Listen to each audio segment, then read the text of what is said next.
तर म्हणे किती कुठल्या पक्षाचे आहेत? आपले नेते आहेत. तुम्ही कुठल्या पक्षाचे आहेत? मी त्याच पक्षाचा आहे.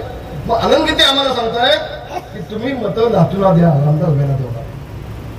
आंबलोली गाव, मी जवळ बोलतो, मोठा लावा फोन लावला, स्पीकरवर ठेवा म्हटलं, स्पीकरवर ठेवला फोन. तिथे साहेब मतं कोणाला द्यायची? आपला समाज चांगला सगळा इथे परिपूर्ण आवाज आला. मला एकदा सांगितलं ना लातूरला मतं द्या म्हणून, कळत नाही का सांगून? पुन्हा फोन लावत बसू नका, मी ऐकतोय. उपकाराची फेड या माणसाने कशी केली आणि मला 2009 सालामध्ये आनंद गीतेने गुहागरा पाडला. उपकाराची फेड ही लक्षात घ्या. जो माणूस माझा होऊ शकत नाही, भगव्या झेंड्याचा होऊ शकत नाही, शिवसेना प्रमुखांचा होऊ शकत नाही, शिवसेनेचा होऊ शकत नाही, तो तुमचा कसा होऊ शकतो? कोकणवासियांचा कसा होऊ शकतो? हे वास्तव आहे तटकरे साहेब, हे वास्तव आहे. आणि म्हणून आनंद गीतेने पाप केलंय. मी नाही, मी माझं काम केलं, पक्षाचं निष्ठेचं काम केलंय.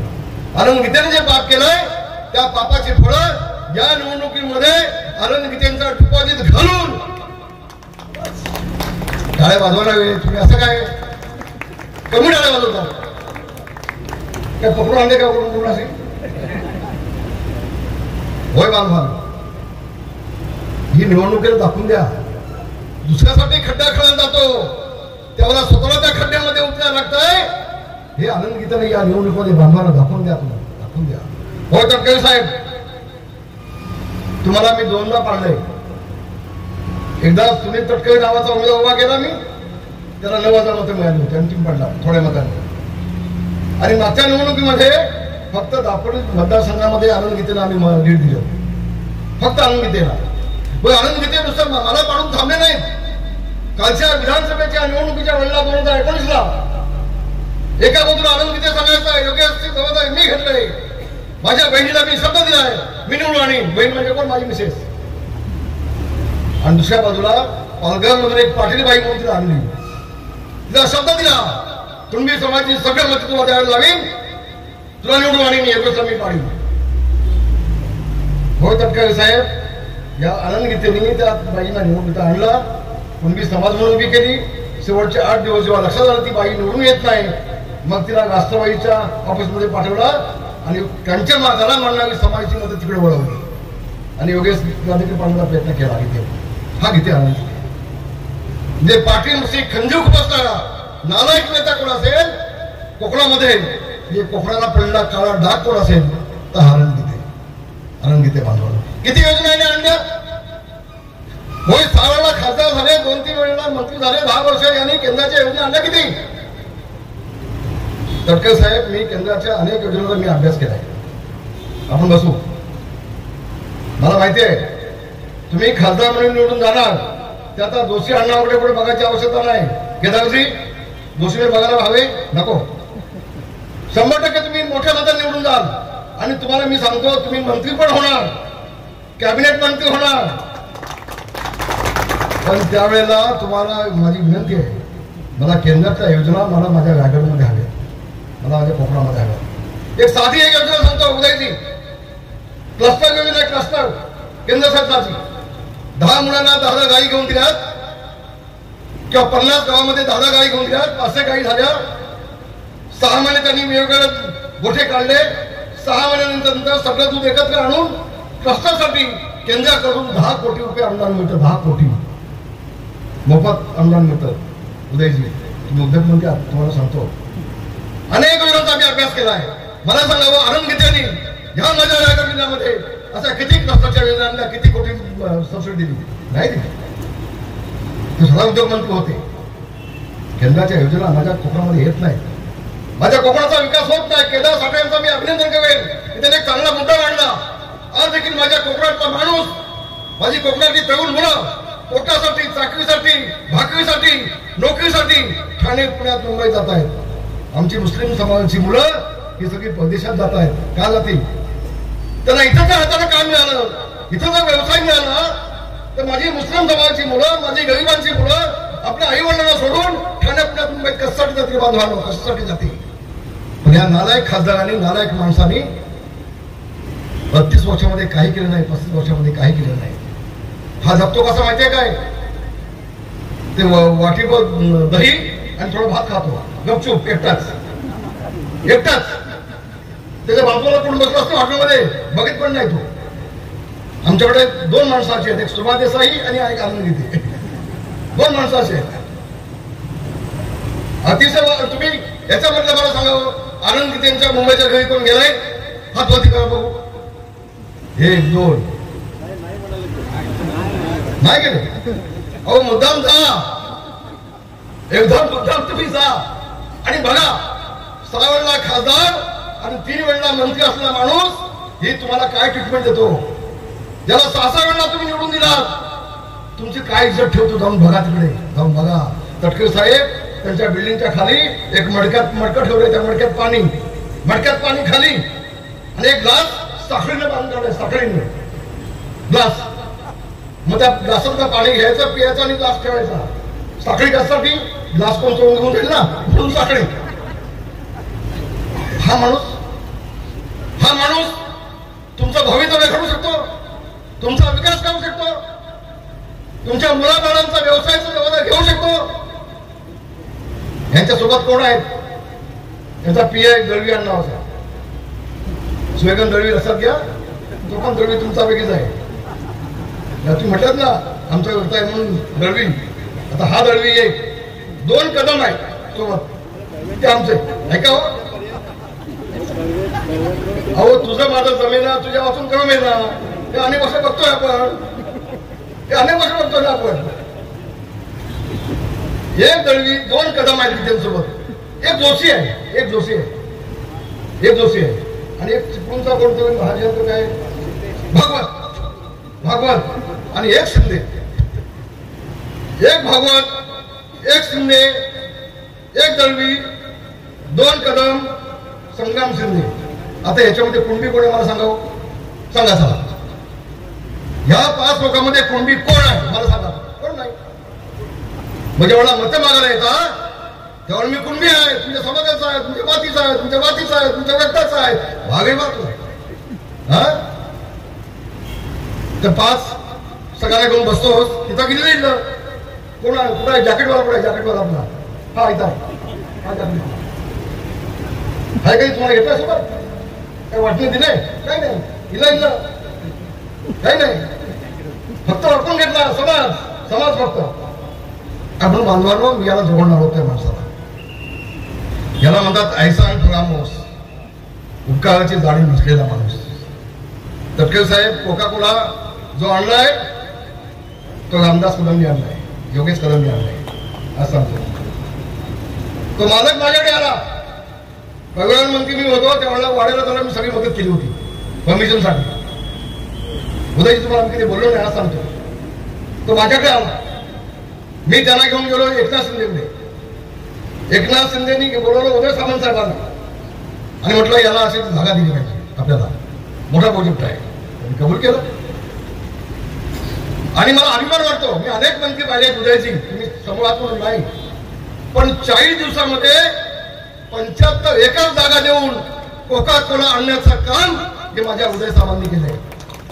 40 दिवसामध्ये सगळ्या परमिशन दिल्या जागेसह 75 एकर जागा.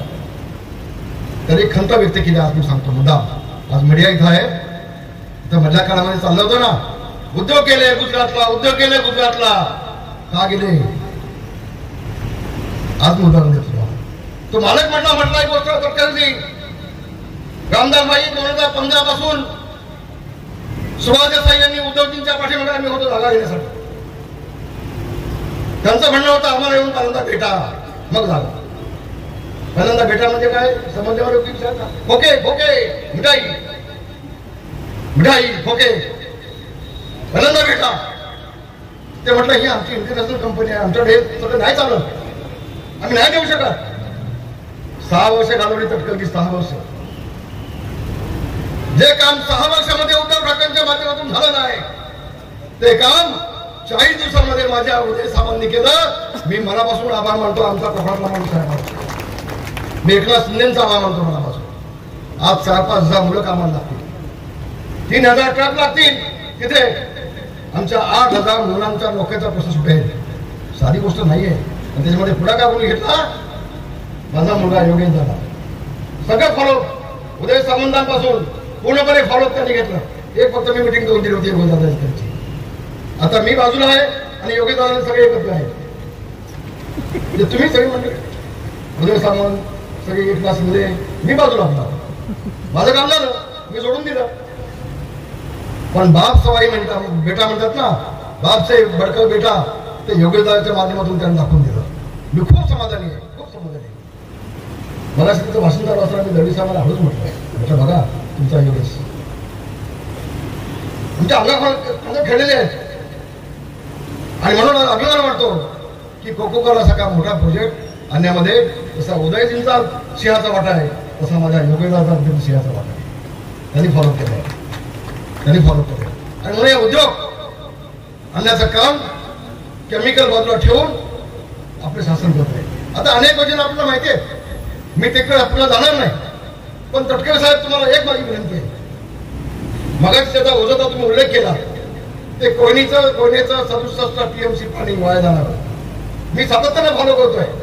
तुमच्या शासनाचं आणि आपल्या शासनाचं मला अभिनंदन केलं पाहिजे. शेवटच्या कॅबिनेटमध्ये आचारसंहितेच्या शेवटच्या कॅबिनेटमध्ये कोयनेचं 67 TMC पाणी कोकणाला देण्याचा ठराव हा संमत झाला. त्याबद्दल महाराष्ट्र शासनाचे मी आभार मानतोय. मी ही फाईल केंद्र शासनाला पाठवली होती सल्लागार नियुक्तीसाठी.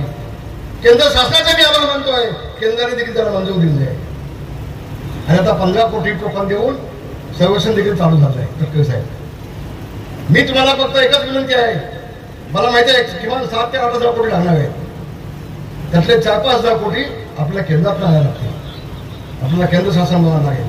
आणि हे जेवढं काम होईल बांधवांनो तेवढं माझं कोकणातल्या प्रत्येक गावामध्ये, कोकणातल्या प्रत्येक वाडीमध्ये हे कालव्याचं पाणी येईल. आणि कालव्याचं पाणी प्रत्येक वाडीमध्ये ज्या दिवशी येईल त्या दिवशी माझं कोकण सुजलाम होईल.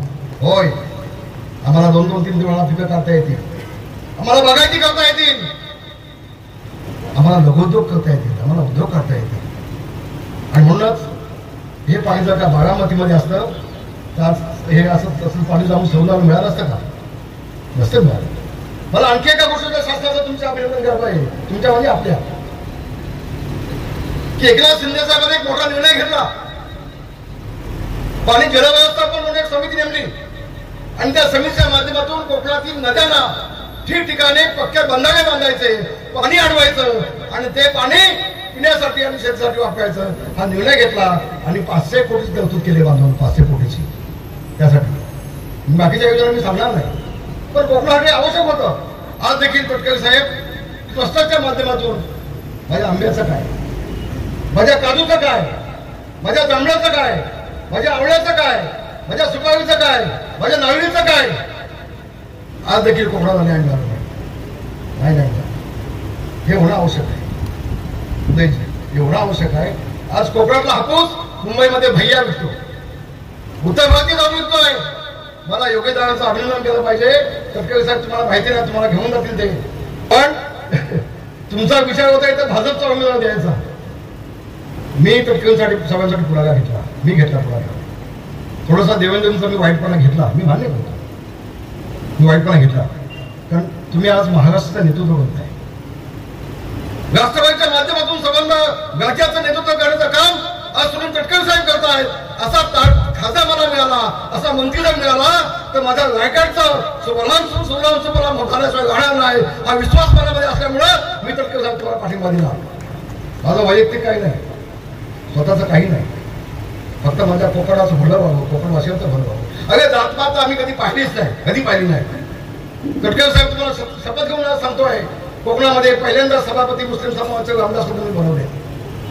कोकणामध्ये पहिल्यांदा नगराध्यक्ष मुस्लिम समाजाचे रामदास सदनी बनवले. खेड नगरपालिकेसमोर बाबासाहेब आंबेडकरांचा भव्य पुतळा बनचा स्वतःच्या खर्चाने रामदास सदनी बनवला आहे. कोण जातीवादी? आम्ही जातीवादी. मुस्लिम समाजाचे नगराध्यक्ष बनवणारे जातीवादी, मुस्लिम समाजाचे सभापती बनवणारे जातीवादी. 30 वर्षाच्या आधी बाबासाहेब आंबेडकरांचा भव्य पुतळा उभा करणारे रामदास कदम जातीवादी. कोण आम्ही? कोण जातीवादी? बाबांनो, भीती दाखवली जाते आज मुस्लिम समाजाला. नरेंद्र मोदींना मत देऊ नका, मुस्लिम अडचण येईल भविष्यामध्ये. ही भीती दाखवण्याचं पाप चाललंय. मी माणसं ओळखतो, 55 वर्ष राजकारणामध्ये आहे. अनेक उन्हाळी पावसाळी राजकारण ते फायदे बांधवाला फक्त भीती दाखवायची मुस्लिम बांधवांना आणि तटकाईने मतं कसं मिळणार नाहीत असा प्रयत्न केविलवाणा प्रयत्न चालला आहे. मुस्लिम बांधव विश्वास ठेवणाऱ्या गोष्ट मला माहिती आहे, मला कल्पना आहे. तटकरे साहेबांनी अनेक वर्षापासून तुम्ही ओळखता, रामदास कदमला देखील ओळखता.